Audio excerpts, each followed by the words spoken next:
I wanted to give you all just a little bit of review because I know that for about a quarter of the class, this diagramming is really easy because they've done it before, but for many of you, it's not as easy. So these are the only two pattern types that we've done so far.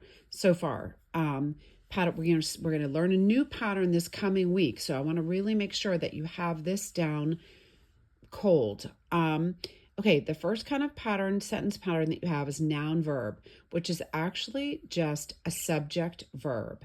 They call it in your book a noun verb. So let's look at our sentence. The very first thing you're going to do is label.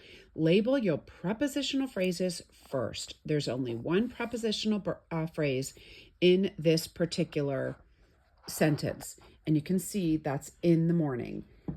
So we've labeled that. And then we're going to continue by labeling the rest of the sentence. The would be an article, birds is a noun, hummed is an action verb, how did the bird sing? Beautifully, so that's an adverb.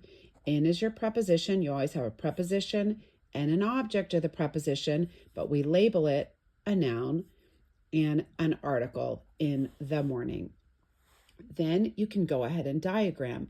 This one, because it has this prepositional phrase first, remember, you can never find your subject, verb, direct object. You can't find any of those inside a prepositional phrase. The only thing that's going to be inside your prepositional phrase are your preposition, your object of the preposition, and you could have many modifiers. It could be in the cold, brisk, early morning, all adjectives, but none of those are going to be your subject and verb. So now all you have left is the birds hummed beautifully. What is the sentence about? Birds.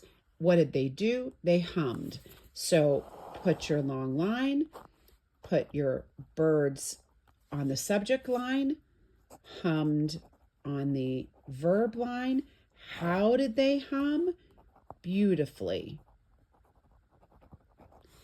The birds, which modifies the, so put your the.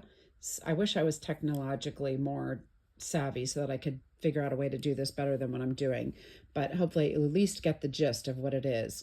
And then when did the birds sing? In morning. Always your first and last word of the prepositional phrase. In which morning? In the morning. Okay, that's pattern one. There's not a direct object. If you say birds hummed what, there's not an answer to that. It does describe how they hummed, but it does not answer anything that answers what, as you're going to see in pattern two. Pattern two, I added an adjective just so you could see how to diagram an adjective with a noun. The cute dog caught the ball in his mouth. What do we do first? Put parentheses around the prepositional phrases. There's again only one. PP, noun. Whose mouth? His mouth, so it's an adjective. Now let's go back here. We have an article, so you have to have a noun. The what? The ball. You have an article here. The what? Dog is a noun. What kind of dog? Cute. So you have it there. And what did the dog do? He caught. So that's your action verb. Now let's diagram this. What did the dog do? What is the sentence about, or who is the sentence about? Dog, the cute dog. Dog did what? He caught. Now ask yourself, dog caught what? Is there an answer? Yes, dog caught ball. That is your direct object. The cute dog caught the ball. Your direct object is, instead of going all the way through the horizontal line, you just go halfway through and it's straight. You need to know that because next week you're going to do indirect object and it's going to be a different kind of line that shows you that. And then where did the dog catch the ball? In his mouth.